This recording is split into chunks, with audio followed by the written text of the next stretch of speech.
Selamat malam Bapak Ibu Saudara yang Tuhan kasihi. Kembali bertemu dengan saya untuk bersama-sama bersatu hati dalam doa.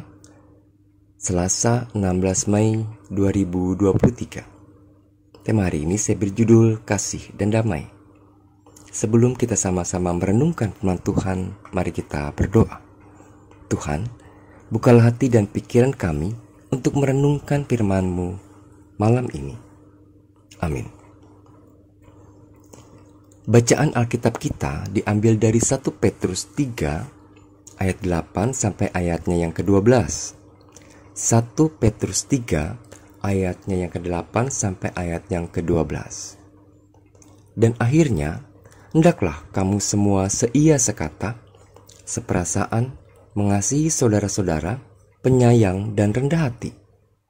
Dan janganlah membalas kejahatan dengan kejahatan, atau caci maki dengan caci maki. Tetapi sebaliknya, hendaklah kamu memberkati, karena untuk itulah kamu dipanggil, yaitu untuk memperoleh berkat. Sebab, siapa yang mau mencintai hidup dan mau melihat hari-hari baik, ia harus menjaga lidahnya terhadap yang jahat dan bibirnya terhadap ucapan-ucapan yang menipu. Ia harus menjauhi yang jahat dan melakukan yang baik. Ia harus mencari perdamaian dan berusaha mendapatkannya. Sebab mata Tuhan tertuju kepada orang-orang benar, dan telinganya kepada permohonan mereka yang minta tolong.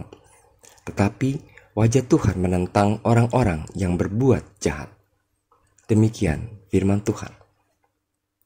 Saudara-saudara, surat Petrus ini ditujukan kepada orang-orang Kristen di 5 daerah, yaitu Pontus, Galatia, Kapadokia, Asia Kecil, dan Bitinia.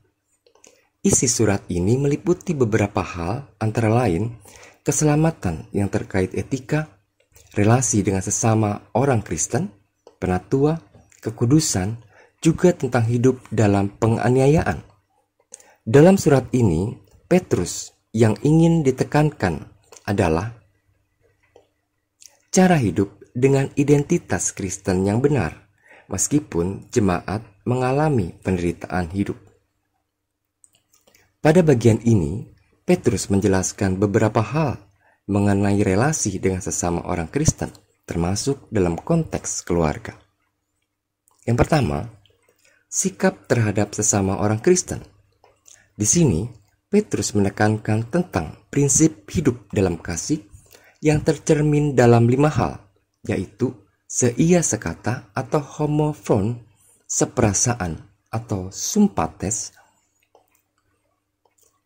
mengasihi saudara-saudara, Philadelphoi, penyayang, eusplachoinoi, rendah hati, tapeinofrones dalam bahasa Yunaninya.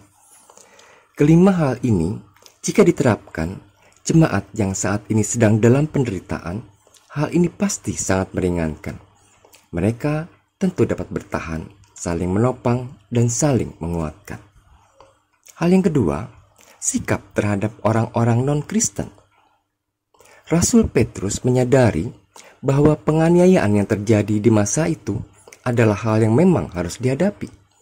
Namun, sikap hidup yang benar terhadap orang-orang di sekitar yang non-Kristen tentunya bukan sikap yang membenci, melainkan sikap yang menunjukkan hidup dalam damai.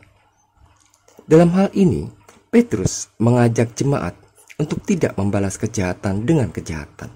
Namun sebaliknya, jemaat harus memberkati dan menjaga lidah agar tidak mengeluarkan perkataan yang buruk. Selain itu, Petrus juga mendorong jemaat agar tidak takut menghadapi semua situasi tersebut. Mengapa? Karena mata Tuhan tertuju kepada orang-orang benar. Saudara-saudara, apakah nasihat Petrus ini relevan dalam kehidupan kita saat ini? Tentu masih dan akan terus relevan. Nyatanya, kita memang hidup dan berada di tengah sekularitas kehidupan. Kita juga menghadapi berbagai pergumulan hidup yang membutuhkan topangan dan pertolongan orang lain. Dalam konteks ini jelas sekali bahwa nasihat Petrus menjadi kebutuhan yang seharusnya kita hidupi dan menghidupinya. Hal ini tentu akan menguatkan dan memampukan kita menghadapi pergumulan hidup yang setiap saat mewarnai kehidupan kita. Maukah kita hidup dan menghidupi nasihat Petrus itu dalam kehidupan kita saat ini? Amin. Mari kita berdoa. Tuhan, terima kasih Engkau telah mengingatkan kami agar terus hidup dan menghidupi prinsip kasih dalam kehidupan ini, baik dalam hidup berjemaat, bermasyarakat, dan dalam keluarga. Mampukan kami agar dapat mewarnai langkah kami dengan kasih dan damai. Dalam kasih-Mu yang akan terus menyertai tidur kami sepanjang malam ini. Amin.